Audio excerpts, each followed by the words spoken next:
Resurrección de los muertos. Serie Cimientos de la enseñanza de Cristo. La resurrección de Jesús y la resurrección de justos e injustos son una doctrina del Nuevo Testamento que raramente se predica o enseña. Hay muy pocos cristianos que creen en la resurrección de los muertos.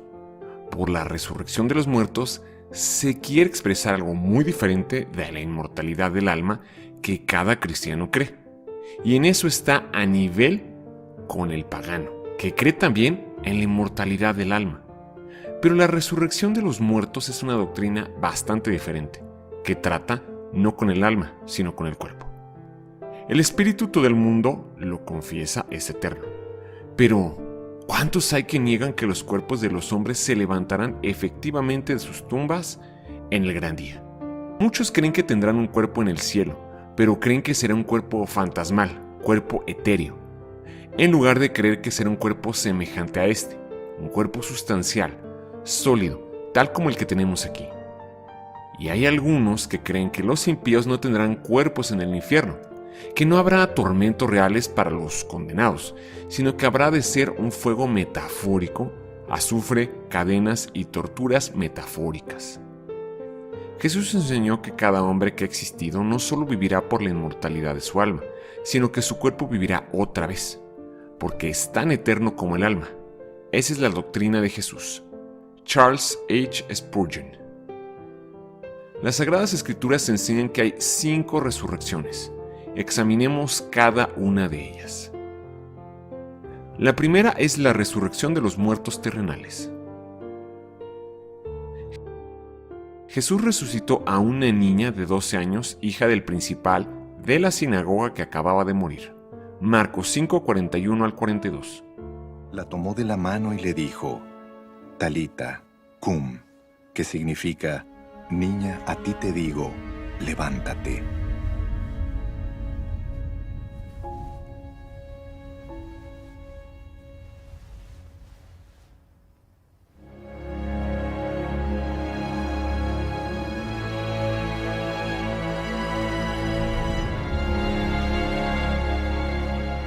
La niña, que tenía 12 años, se levantó enseguida y comenzó a andar. Ante este hecho, todos se llenaron de asombro. Jesús resucitó a un joven que llevaban a enterrar, hijo de la viuda de Naín, que ya llevaba un día muerto. Lucas 7, 14 y 15. Entonces se acercó y tocó el féretro. Los que lo llevaban se detuvieron. Y Jesús dijo, Joven, te ordeno que te levantes.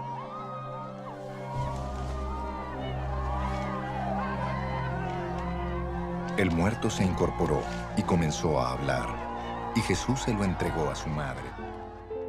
Jesús resucitó a un adulto, Lázaro, su amigo, hermano de Marta y María, que ya tenía 4 días de muerto. Juan 11, 43 y 44. Dicho esto, gritó con todas sus fuerzas, Lázaro, sal fuera.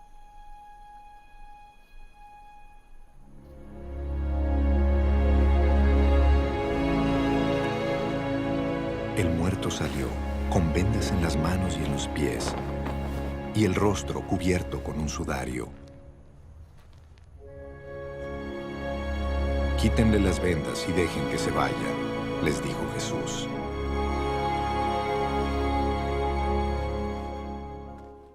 Jesús también resucitó a muchos más. Mateo 11, 4 y 5. Les respondió Jesús, vayan y cuéntenle a Juan lo que están viendo y oyendo. Los ciegos ven, los cojos andan, los que tienen lepra son sanados, los sordos oyen, los muertos resucitan y a los pobres se les anuncian las buenas nuevas. Resucitar muertos es un mandamiento de Jesús para nosotros sus discípulos. Mateo 10:8. Sanen a los enfermos, resuciten a los muertos, limpien de su enfermedad a los que tienen lepra, expulsen a los demonios. Lo que ustedes recibieron gratis, denlo gratuitamente. La Escritura nos muestra cuándo Pedro resucitó a Dorcas. Hechos 9:40.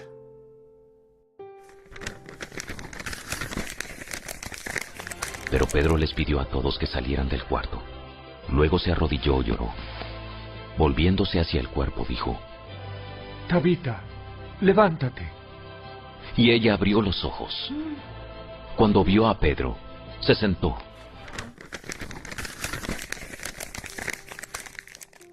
También está escrito que Pablo resucitó a Eutico.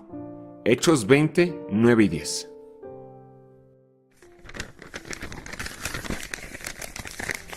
Como Pablo hablaba y hablaba, a un joven llamado Eutico, que estaba sentado en el borde de la ventana, le dio mucho sueño.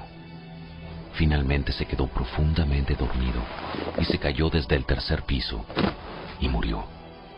Pablo bajó, se inclinó sobre él y lo tomó en sus brazos. No se preocupen, está vivo.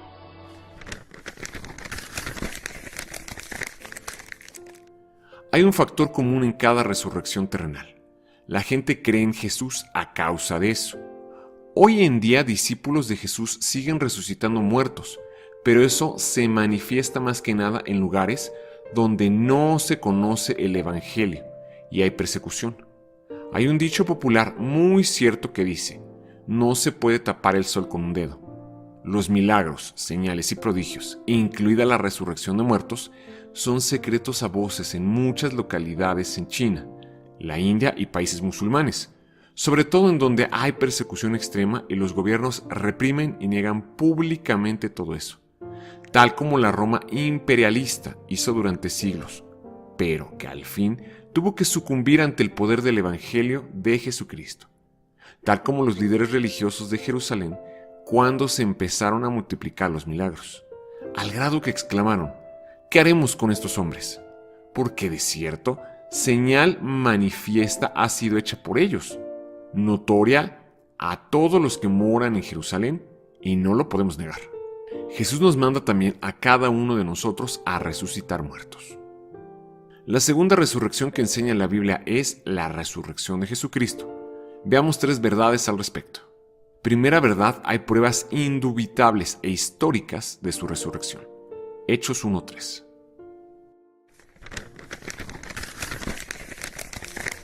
Durante los 40 días después de que sufrió y murió, Cristo se apareció varias veces a los apóstoles y les demostró con muchas pruebas convincentes que Él realmente estaba vivo, y les habló del reino de Dios. Segunda verdad: nadie ha podido refutar su resurrección. Hechos 2:32.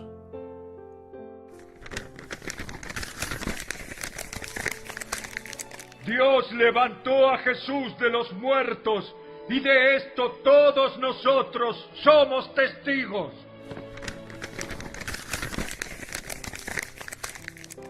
Tercera verdad: Jesús es el primero de la resurrección de los muertos. Hechos 26:23.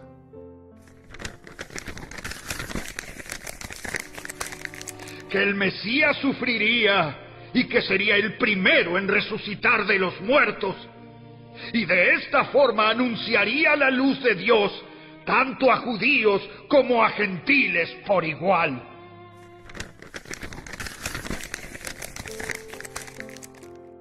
¿Por qué dice la Biblia que Jesús es el primero de la resurrección, si hubo resucitados antes de él? Bueno, la afirmación de que Jesús es el primero de la resurrección de los muertos se refiere a un aspecto particular de la resurrección de Cristo que lo distingue de las demás resurrecciones mencionadas en la Biblia. Aunque sí hubo personas que fueron resucitadas antes de Jesús, la resurrección de Jesús es única y diferente a todas las demás. Ahorita vamos a ver las diferencias. En la Biblia se nos detallan, se nos describen más de 6 resurrecciones anteriores a Jesús. La primera, en Primero de Reyes 17, cuando el profeta Elías resucita al hijo de la viuda de Sarepta. La segunda, en Segundo de Reyes 4, cuando Eliseo resucitó al hijo de la Sunamita.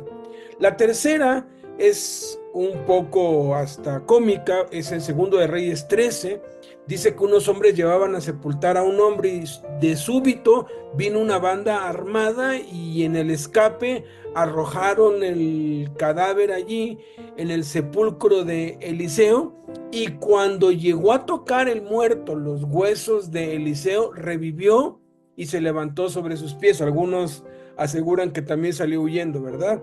La cuarta, quinta y sexta resurrección se encuentra detallada en los evangelios, cuando Jesús mismo resucitó a la hija de Jairo en Marcos 5, el hijo de la viuda de Naín en Lucas 7 y a su amigo Lázaro en Juan 11. Jesús resucitó a muchos más, de los cuales no se da detalles. Sin embargo, la resurrección de Jesús es singular y diferente a todas las demás resurrecciones por 5 razones. Primera razón, la resurrección de Jesús fue hacia la vida eterna. Las personas que fueron resucitadas antes de Jesús, tanto en el Antiguo como en el Nuevo Testamento, eventualmente murieron de nuevo. En contraste, la resurrección de Jesús fue a una vida eterna, incorruptible, inmortal. Su cuerpo resucitado no estaba sujeto a la muerte nuevamente. Segunda, en 1 Corintios 15:20, el Espíritu Santo dice por medio de Pablo: mas ahora Cristo ha resucitado de los muertos, primicia de los que durmieron es hecho. Aquí, primicias significa que Jesús es el primero en resucitar en una forma glorificada, lo que es una promesa de que nosotros, los que creemos en Jesús, también experimentaremos una resurrección similar. Tercera, en Colosenses 1:18, el Espíritu Santo, por medio de Pablo, llama a Jesús el primogénito de entre los muertos, para que en todo tenga la preeminencia. Esto subraya que Jesús es el primero en experimentar la resurrección definitiva, que es a una vida eterna y gloriosa, y que tiene un lugar preeminente en la historia de la salvación. Cuarta, la resurrección de Jesús es vista como la victoria definitiva sobre la muerte y el pecado. En su resurrección, Jesús inaugura una nueva era de vida eterna, y por eso es llamado el primero, en el sentido de ser el iniciador de la resurrección final que todos los cristianos esperamos. Quinta, Jesús es el primero en el sentido de que su resurrección es el modelo o el comienzo de lo que ocurrirá con todos nosotros los creyentes, pues todos los que hemos creído en Cristo resucitaremos en el día final con cuerpos glorificados como el de Jesús. Entonces, Jesús es llamado el primero de la resurrección de los muertos, no porque sea la primera persona en ser resucitada en la historia, sino porque su resurrección es única en cuanto a su naturaleza, propósito y consecuencias eternas. Jesús es el primero en resucitar de una manera que no está sujeta a la muerte nuevamente, inaugurando la promesa de resurrección futura para todos nosotros, tal como lo dijo el Espíritu Santo por medio de Pablo a los tesalonicenses. Y ahora, amados hermanos, y recibe esta palabra, tú que estás tomando este curso, es palabra de Dios, y dice: queremos que sepan lo que sucederá con los creyentes que han muerto, para que no se entristezcan como los que no tienen esperanza. Pues ya que creemos que Jesús murió y resucitó, también creemos que cuando Jesús vuelva, Dios traerá junto con él a los creyentes que hayan muerto. Les decimos lo siguiente de parte del Señor: nosotros, los que todavía estemos vivos cuando el Señor regrese, no nos encontraremos con él antes de los que ya hayan muerto, pues el Señor mismo descenderá del cielo con un grito de mando, con voz de arcángel, con el llamado de trompeta de Dios. Primero los creyentes que hayan muerto se levantarán de sus tumbas. Luego, junto con ellos, nosotros, los que aún sigamos vivos sobre la tierra, seremos arrebatados en las nubes para encontrarnos con el Señor en el aire. Entonces estaremos con el Señor para siempre. Bendito sea Dios. Aleluya. Jesús es el primero de la resurrección eterna. Su resurrección es la primicia y la garantía de que tú y yo, de que nosotros también resucitaremos a vida eterna con Él. Decenas de miles de personas han examinado la resurrección punto por punto, tan cuidadosamente como un juez lo haría, y han dictado su veredicto. Jesús realmente resucitó de entre los muertos. El sepulcro vacío es ese testimonio silencioso de la resurrección de Jesús que jamás ha podido ser refutado. No es por causa de su insuficiencia de evidencia que los hombres rechazan la resurrección, sino a pesar de la suficiencia de ella. Analicemos ahora la tercera resurrección que enseña la Biblia, resurrección de los muertos espirituales, y examinemos las tres verdades que debemos entender al respecto. Lo primero que tenemos que entender es que el que no tiene a Cristo está muerto espiritualmente, tal como lo revela el Espíritu Santo en Efesios 2:1 y 1 de Juan 5:12.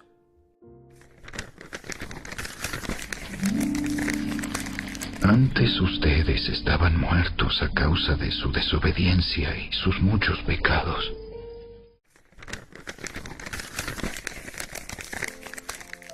Lo segundo que tenemos que entender es que, al creer en Cristo, pasamos de muerte a vida, tal como lo reveló Jesús en Juan 5, 24 al 25. Ciertamente les aseguro que el que oye mi palabra y cree al que me envió tiene vida eterna y no será juzgado, sino que ha pasado de la muerte a la vida. Ciertamente les aseguro que ya viene la hora, y ha llegado ya, en que los muertos oirán la voz del Hijo de Dios, y los que la oigan vivirán. La tercera verdad de la cual debemos estar plenamente convencidos es que cuando Cristo resucitó, resucitamos con Él. Colosenses 2:12.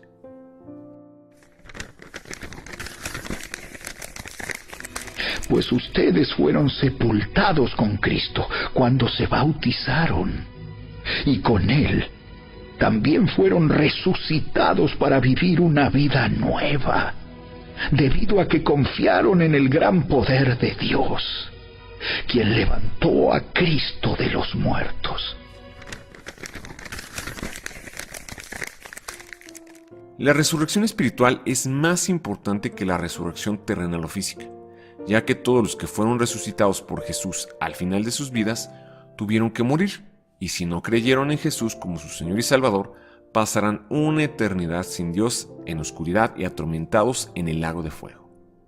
Por eso la suprema importancia de ser resucitados espiritualmente como resultado de confesar con la boca que Jesús es el Señor y creer en el corazón que Jesús resucitó de entre los muertos, pues de ese modo pasamos de las tinieblas a la luz, de la condenación a la vida.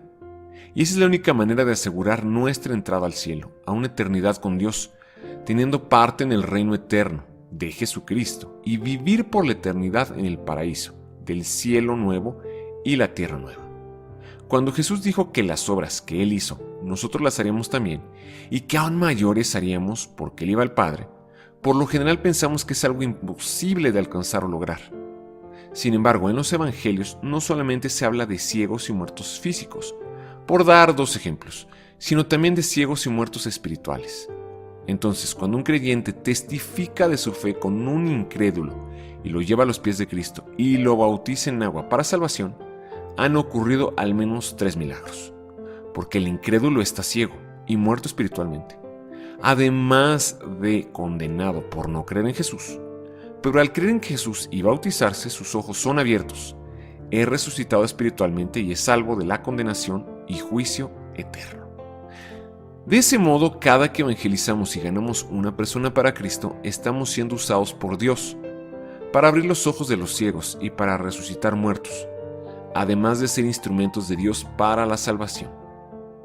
En ese sentido, sí se cumple entonces la profecía de Jesús de que haremos más milagros de los que Él mismo hizo, siempre y cuando nos dediquemos el resto de nuestra vida a testificar de Jesús y a predicar el Evangelio. ¿Cómo podemos presentarnos a Dios como vivos de entre los muertos en la práctica? Romanos 6:13 dice: ni tampoco presenten sus miembros al pecado como instrumentos de iniquidad, sino preséntense ustedes mismos a Dios como vivos de entre los muertos y sus miembros a Dios como instrumentos de justicia.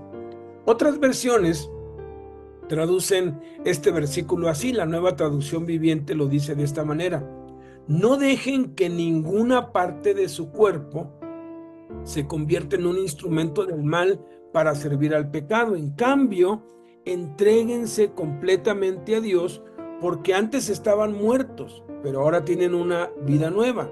Así que usen todo su cuerpo como un instrumento para hacer lo que es correcto para la gloria de Dios.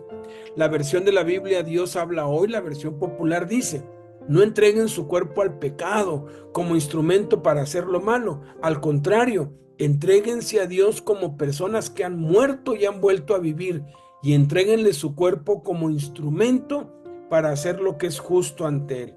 Todos los seres humanos, todos, sin excepción, estamos muertos en nuestros delitos y pecados. No hay justo ni aun uno. Nuestro espíritu humano está muerto y somos gobernados por nuestra mente corrompida y nuestras pasiones y deseos que son influenciados por Satanás y sus demonios, tal como lo revela el Espíritu Santo en Efesios 2, del 1 al 2.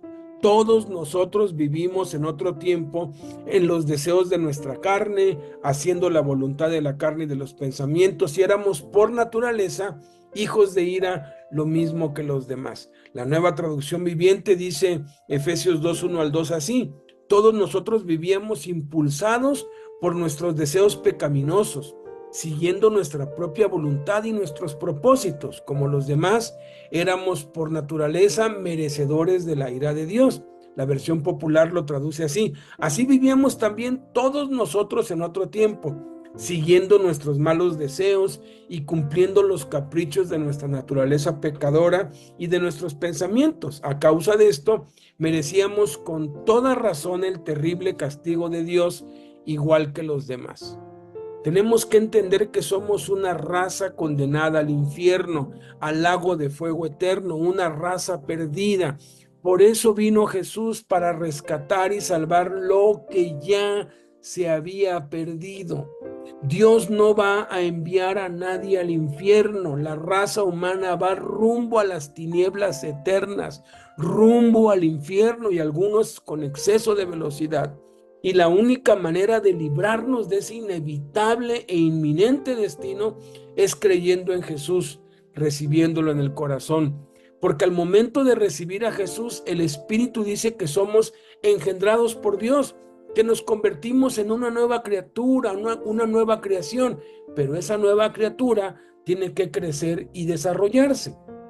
De ahí la razón por la cual muchos que reciben a Cristo siguen viviendo sus vidas perdidamente, porque no reciben la palabra de Dios, que es la única que puede hacer que su espíritu recién engendrado, recién nacido, por así decirlo, pueda crecer y desarrollarse y manifestarse por el Espíritu Santo a través de la conciencia, para mostrarle el pecado y fortalecer al nuevo creyente a fin de que deje de practicar el pecado y comience a vivir una nueva vida.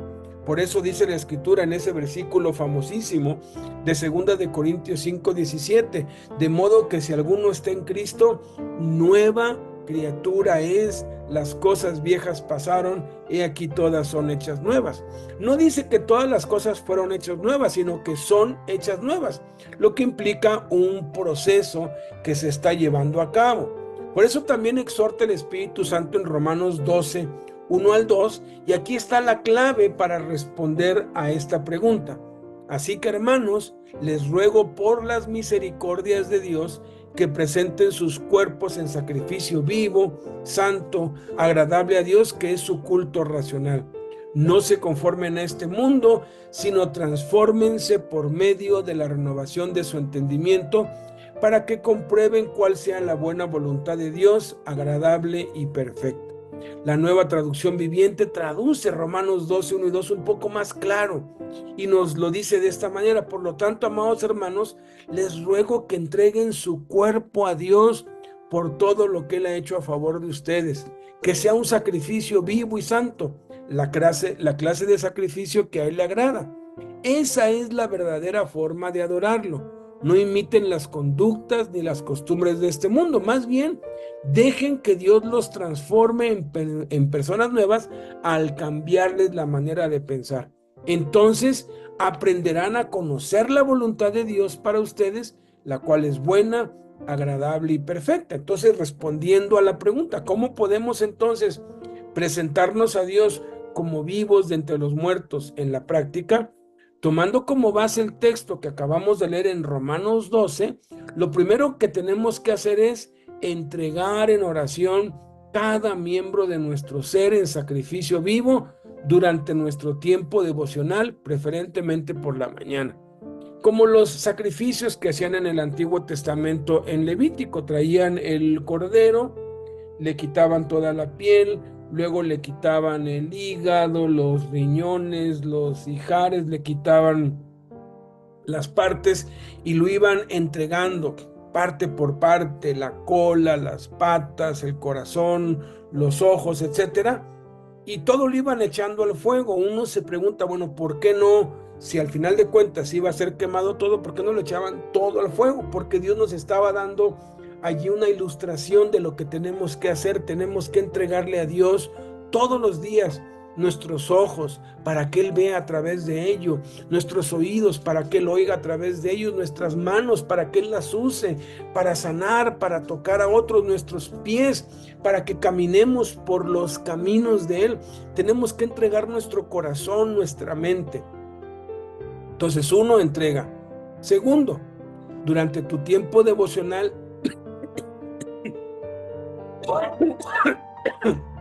repetir. Pausa, continúa. Segundo, durante tu tiempo devocional, lee la Biblia. Procura memorizarla, meditar en ella, pues es la única manera de cómo pueden ser renovados nuestros pensamientos. ¿Por qué? Porque nuestros pensamientos determinan nuestros sentimientos y nuestros sentimientos determinan nuestra conducta. Los pensamientos son el piloto automático de nuestra vida. La fuerza de voluntad no es suficiente, pues siempre terminaremos actuando con base a nuestros pensamientos. Y eso precisamente es de lo que consiste el arrepentimiento, en cambiar nuestra manera de pensar para que eso cambie nuestra manera de sentir y como consecuencia cambie nuestra manera de vivir y cambie nuestro hábito. Entonces, primero, entrega cada miembro de tu cuerpo a Dios en oración. Segundo, lee la Biblia, transcríbela, memoriza, haz de esto un hábito diario en tu vida. Tercero, entrega a Dios tu día, entrega tus actividades, todo lo que tienes planeado hacer en el día y dedícaselo a Dios y mantente en oración continua a Dios todo el día, como el torero que dedica la corrida a su novia, ¿verdad? El torero llega, la novia está en el palco, le avienta algo allí y le sonríe, le dedica la corrida y en cuanto sale el toro deja de ver a la novia, ¿verdad? Se pone a ver el toro y empieza a torear. De vez en cuando hace una faena, hace algo notable y voltea a ver hacia arriba y saluda a la novia está emocionada, ¿verdad? Todo lo que él hace lo hace para impresionar a la novia, lo hace para quedar bien con ella, lo hace por ella. Y de igual modo, tenemos que dar un tiempo a Dios por la mañana y luego durante el día, todo lo que hacemos lo hacemos para nuestro Padre, para nuestro amoroso Dios, para nuestro amado Jesús, para presumirle que estamos haciendo todo para Él. Así, si hacemos eso, cualquier obstáculo, cualquier contratiempo o cambio de planes ya no nos desconcertará ni nos molestará porque lo veremos como la intervención de Dios para nuestro bien. Entonces, así es como nos presentamos a Dios como vivos entre los muertos, entregando cada miembro de nuestro ser a Dios, leyendo, escribiendo, memorizando, meditando la palabra de Dios y entregando a Dios nuestro día, nuestras actividades, dedicándole nuestro día a Dios. Esa es la manera práctica. Procedamos ahora a examinar la cuarta resurrección que enseña la Biblia. Resurrección de los justos. Lucas 14:14. Entonces serás dichoso, pues aunque ellos no tienen con qué recompensarte, serás recompensado en la resurrección de los justos. Para entender plenamente las dos últimas resurrecciones, la de los justos y los injustos, es menester entender el orden bíblico de los grandes acontecimientos finales. El primer gran acontecimiento que sucederá es el arrebatamiento, también conocido como la primera resurrección de vida, el cual precederá a segunda venida de Cristo a la tierra, cuando derrotará al anticristo, la bestia, el falso profeta y sus enemigos, encarcelará a Satanás y establecerá su reino terrenal durante lo que la Biblia denomina el milenio, que serán los últimos 1000 años para la tierra, en los cuales Jesús gobernará con justicia como rey desde Jerusalén, a lo que seguirá la última rebelión de Satanás, que tendrá su desenlace en el juicio final, también conocido como la segunda resurrección de condenación. Examinemos pues 4 verdades fundamentales acerca de la resurrección de los justos. Primera verdad: es la primera resurrección antes del juicio en el milenio, tal como lo predice el Espíritu Santo en Apocalipsis 20, del 4 al 6. Después vi tronos, y los que estaban sentados en ellos habían recibido autoridad para juzgar. Vi las almas de aquellos que habían sido decapitados por dar testimonio acerca de Jesús y proclamar la palabra de Dios. Ellos no habían adorado a la bestia ni a su estatua, ni habían aceptado su marca en la frente o en las manos. Volvieron a la vida y reinaron con Cristo durante 1000 años. Esta es la primera resurrección. El resto de los muertos no volvieron a la vida hasta que se cumplieron los 1000 años. Benditos y santos son aquellos que forman parte de la primera resurrección, porque la segunda muerte no tiene ningún poder sobre ellos, sino que serán sacerdotes de Dios y de Cristo, y reinarán con Él durante 1000 años. Segunda verdad: la resurrección de los justos es la resurrección de vida, tal como lo aseguró Jesús en Juan 5:29. Y saldrán de allí. Los que han hecho el bien resucitarán para tener vida. Pero los que han practicado el mal resucitarán para ser juzgados. Tercera verdad: la resurrección de los justos dará inicio con el arrebatamiento, tal como lo reveló el Espíritu Santo en 1 de Tesalonicenses 4, 16 al 17.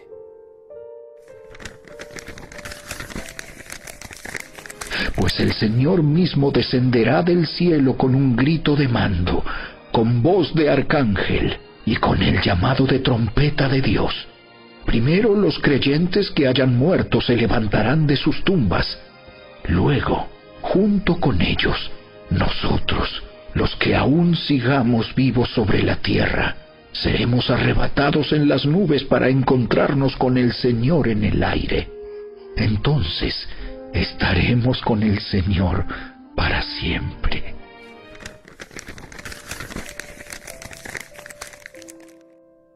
¿Cuándo sucederá el arrebatamiento o rapto de la iglesia? Este es un tema que se ha debatido por siglos. Uno examina la Biblia y uno descubre que sí va a haber un arrebatamiento, un rapto. Eso lo acabamos de leer en la primera pregunta que contestamos, que dice que el Señor mismo, con voz de mando y con trompeta de Dios, descenderá del cielo. Y dice que los muertos en Cristo resucitarán primero. Luego nosotros, si estamos vivos cuando Él venga en la tierra, vamos a ser transformados en un abrir y cerrar de ojos, dice 1 Corintios 15, y vamos a ser llevados, arrebatados juntamente con ellos. Dice, y recibiremos al Señor en el aire, no dice en la tierra.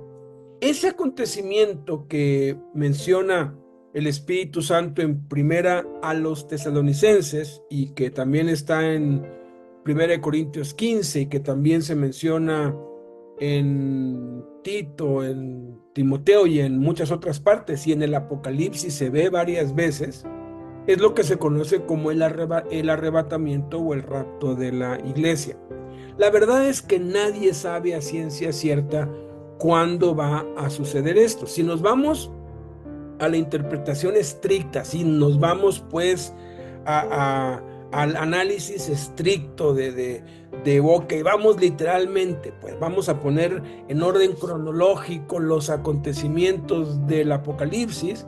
En el Apocalipsis encontramos 3 arrebatamientos. Encontramos 3 veces que Dios se lleva algo de la tierra. El primero está allí en Apocalipsis capítulo 4. Luego los otros 2 vienen cuando viene un ángel y echa la hoz, y luego viene otro ángel y recoge. No es claro, son interpretaciones. De hecho, en Apocalipsis 4 se tiene como interpretación fiel el que cuando Juan dice que al instante estaba en el Espíritu y vio una puerta en el cielo y entró por esa puerta y vio el trono de Dios y vio allí a los 24 ancianos y a los seres vivientes. La mayoría de los eruditos interpreta, es una interpretación, no dice allí que es el arrebatamiento. De ese mismo modo, se pueden interpretar 2 pasajes más en donde se puede deducir que está hablando del arrebatamiento. El asunto aquí no es debatir si hay 1, si hay 3. El asunto aquí es que sí vamos a ser arrebatados, y hay básicamente 3 posturas, podríamos decir. Una que dice que va a ser antes de que el anticristo surja. El anticristo va a reinar durante 7 años en esta tierra y va a ser dividido en 2 tiempos. No se trata de eso esta respuesta. Hay quienes dicen que el arrebatamiento va a ser antes de la gran tribulación, la última tribulación que profetizó Jesús, que no va a haber ninguna otra como esa, y que va a ser la tribulación cuando el anticristo esté gobernando sobre la tierra. Entonces, algunos aseguran que Dios no va a permitir que sus hijos sufran eso y que nos va a llevar antes de todo eso. Sin embargo, hay evidencia en Apocalipsis de que durante la gran tribulación, en medio de los sufrimientos, Dios se va a llevar a los suyos al cielo. Esa es otra posibilidad. Pero también hay evidencia bíblica de que el arrebatamiento es un acontecimiento que va a suceder el mismo día que Jesús venga.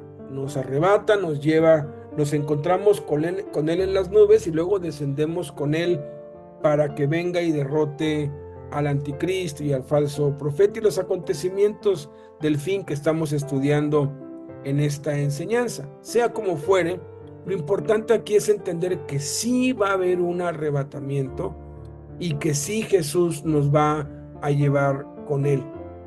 ¿Cuándo va a ser? Pues ya lo sabremos cuando llegue, ¿verdad? Entonces es algo que no se va a poder saber hasta que ocurra, y mientras tanto, pues debemos presentarnos a Dios como vivos de entre los muertos, vivir en santidad, seguir siendo discipulados, velando en oración y alcanzando a otros. La cuarta verdad es que el rapto o arrebatamiento puede ser antes, durante o al final de la gran tribulación. Hay muchas posturas diferentes al respecto, pero definitivamente precede a la segunda venida y la resurrección de los justos. Analicemos ahora la resurrección de condenación, de la cual profetizó Jesús en Juan 5:29. Y saldrán de allí. Los que han hecho el bien resucitarán para tener vida. Pero los que han practicado el mal resucitarán para ser juzgados. La resurrección de condenación es la segunda muerte, cuando los que hicieron lo malo como resultado de haber rechazado a Jesús serán resucitados en cuerpo a condenación eterna y sufrirán tormentos en el lago de fuego eterno, para siempre. En cambio, los justos recibirán cuerpos impasibles, que no sufren dolor ni enfermedad, ágiles para ir a donde el alma desee, sutiles, capaces de atravesar la materia, y brillantes, con el esplendor de la gloria de Dios.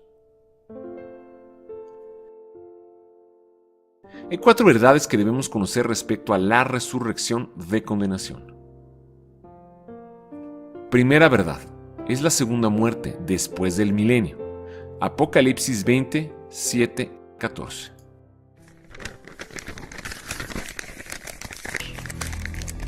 Cuando se cumplan los 1000 años, Satanás será liberado de su prisión. Entonces la muerte y la tumba fueron lanzadas al lago de fuego. Este lago de fuego es la segunda muerte. Después del milenio, Satanás será suelto de su prisión por última vez para ser echado para siempre en el lago de fuego eterno, junto con la muerte y el Hades, y todos los que no tuvieron parte en la primera resurrección, que no se hallaron inscritos en el libro de la vida. Segunda verdad, será el día del juicio, del gran trono blanco. Apocalipsis 20, del 10 al 15.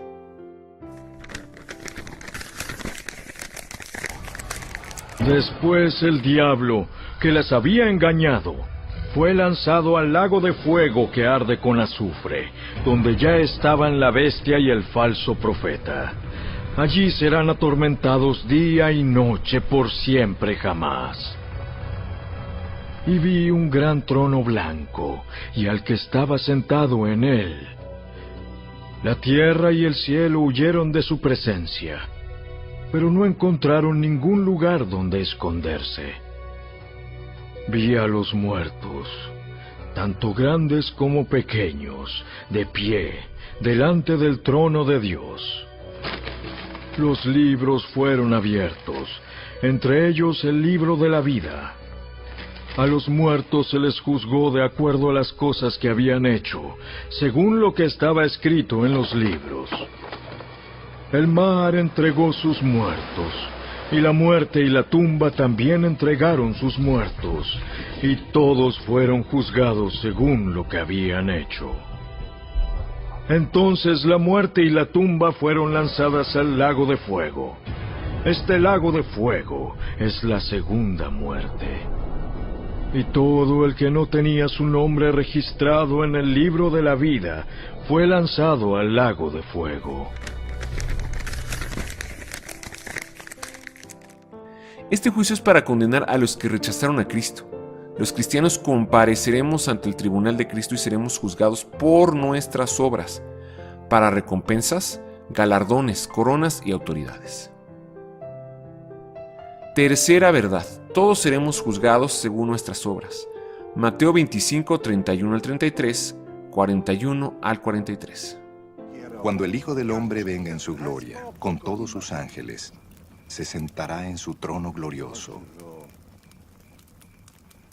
Todas las naciones se reunirán delante de él, y él separará a unos de otros, como separa el pastor las ovejas de las cabras.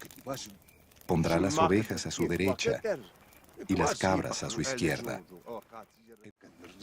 Luego dirá a los que estén a su izquierda: apártense de mí, malditos, al fuego eterno preparado para el diablo y sus ángeles.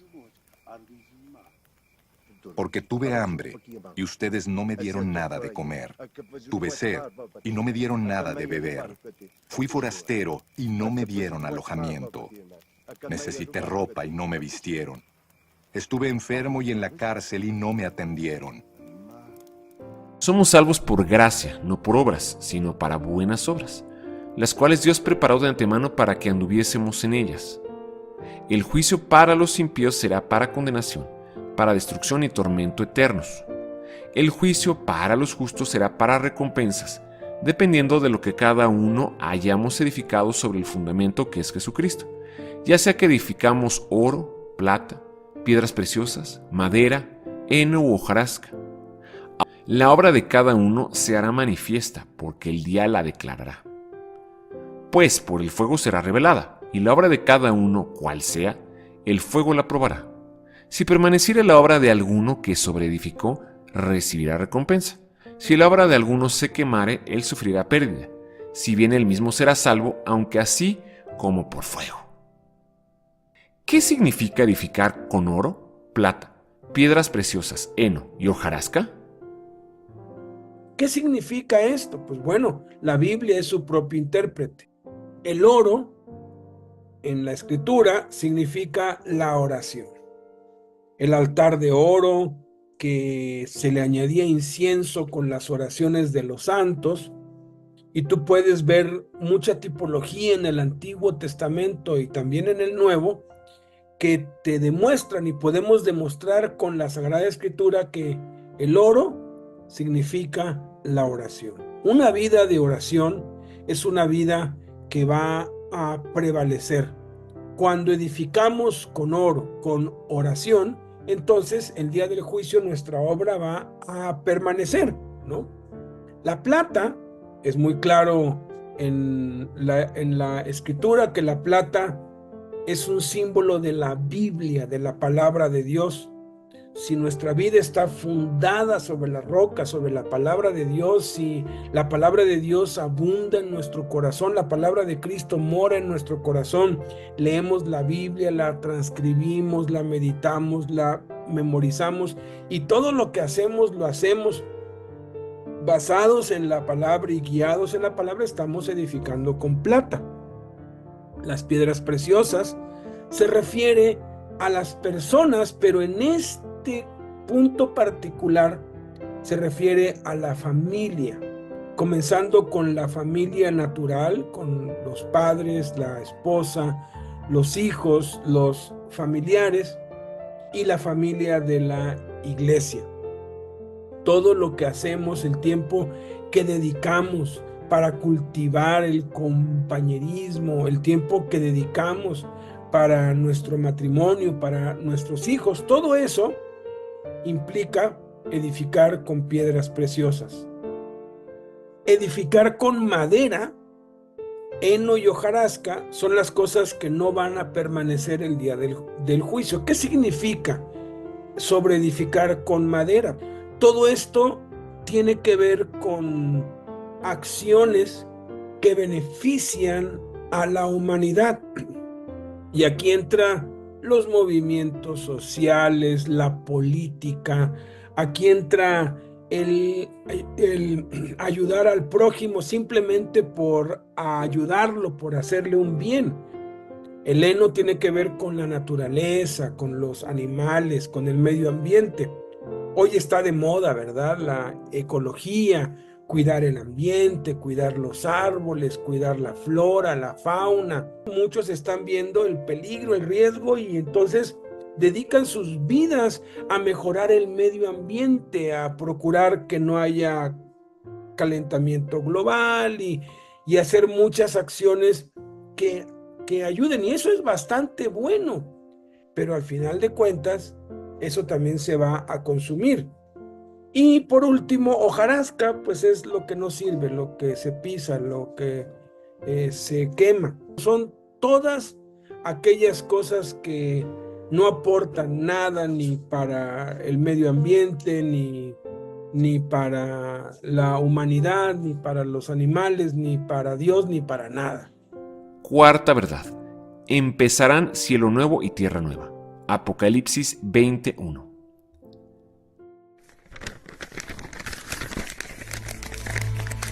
Entonces vi un cielo nuevo y una tierra nueva, porque el primer cielo y la primera tierra habían desaparecido, y también el mar.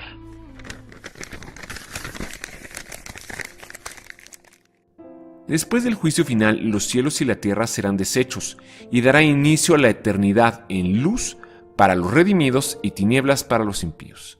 En ese día los cielos y la tierra que ahora existen serán enrollados como un vestido y dejarán de ser, y nos iremos todos los redimidos a vivir por la eternidad a la nueva Jerusalén.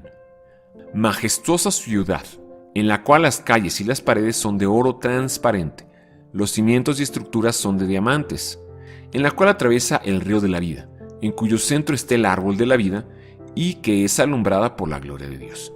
La Biblia describe el cielo, la eternidad después del juicio final, como un lugar de intensa actividad donde reinan el amor, la paz y el gozo, y donde ya no hay ni habrá muerte, ni más llanto, ni clamor, ni dolor, porque habitaremos en el tabernáculo de Dios, en el cual Dios mismo morará con nosotros y lo veremos en su plenitud, y nosotros seremos su pueblo, y Dios mismo estará con nosotros como nuestro Dios.